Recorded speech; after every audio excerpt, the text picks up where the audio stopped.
Hey YouTubers, in this video we're going to install 12th gen Pentium, assuming I can figure out which one of these is which.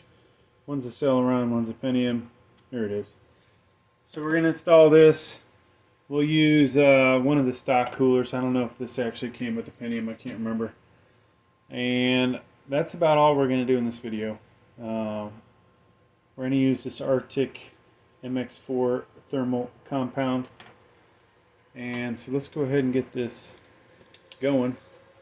Now, if you watch enough of my videos, you'll always pretty much see I like to keep my I/O area there to the left.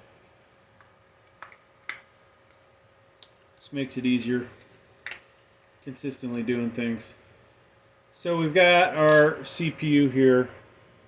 We've got that little triangle there.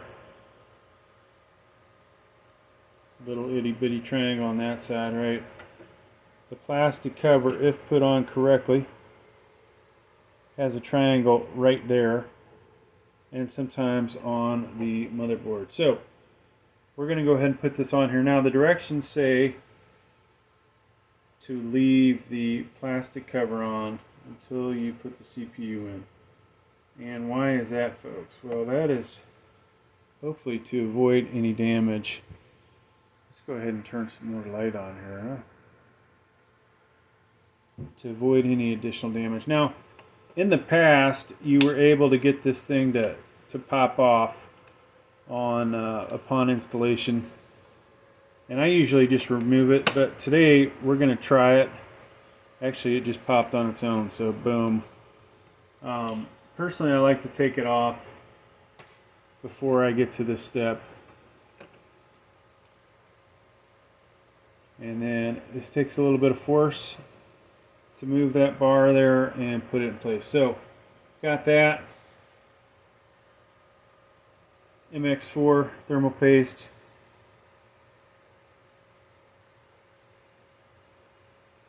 And, you know, depending on the video, I may just put one glob right in the middle. This is a round contact point with this thing, so you'll see if we were to put that on there, it would create that circle, and the diameter, as you can tell, is not as big as the whole thing, right? So some of it's not covered. Alright, so I have used this before. If you're doing this new, you would have thermal paste on the bottom, and my CPU fan header is up there, so we want this to come off at that angle. Now you don't want to do this on a hard surface, alright? And of course, you know, as many times as I've done this, I can never remember, let's see, clockwise, there we go. Then we'll want to go across, do this other one, assuming we've got it lined up, folks. Snap. Same thing here.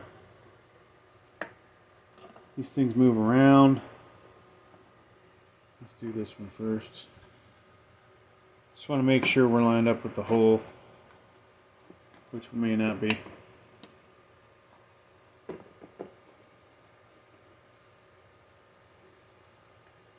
And the more you use these, folks, the more something goes wrong with them.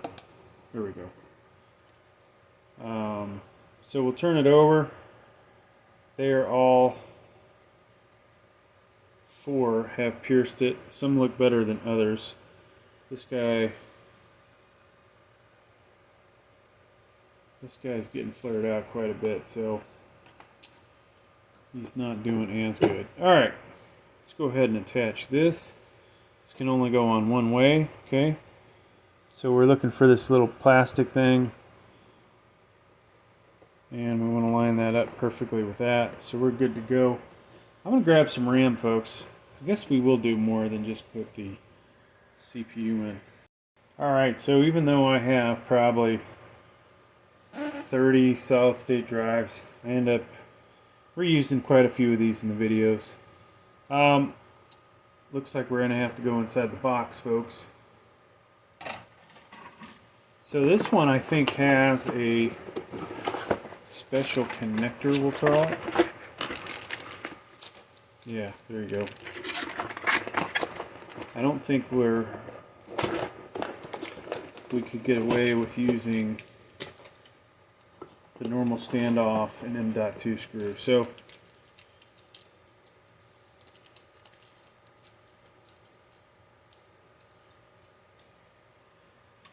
is this the first MSI Pro 12th gen I've had for the channel? I think it is. So just before we put this in, yeah, a lot of times the motherboard is actually labeled, and you can tell which one's which. Alright, so this thing, we just screw that in. I didn't read the directions on this. I'm going to make some assumptions here. The top swivels, so you've got to kind of grab the body of it and turn that and tighten it, okay? Now, you probably can't see it, but there is a little piece of plastic that's hanging off the back, and all we're going to do is put this guy in about 30 degrees, drop this down, and then hopefully this will go over the top, or to lock it in. Looks like yours truly doesn't know what he's doing. Maybe it goes this way. There we go. It goes that way. Alright, so counterclockwise. So that's in. So nice little design by MSI, probably patented.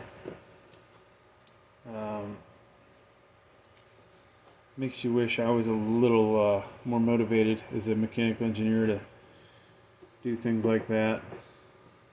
If I could make some money off those. I mean, the honest gosh truth is those little screws they use are ridiculous. Somebody that would just use a, you know, fatter head on it and use a, you know, still use a magnetic screwdriver, but something you can actually grab a hold of. Alright, so we're putting our RAM in. I think this is 2 8-gig sticks, 3000 megahertz. And there you go, folks. We're not going to attach to the power supply or any of that stuff, but if you were, you need 24-pin power connector here. You will need a CPU power connector here, okay? If you have a graphics card, you would also need something like this PCIe cable here, alright? Make sure that was the wrong end. 6 plus 2 makes 8, maybe a couple of those. Depends on what you got, right? So, that's going to do it. Thanks for checking it out. Please like, please subscribe. Thank you.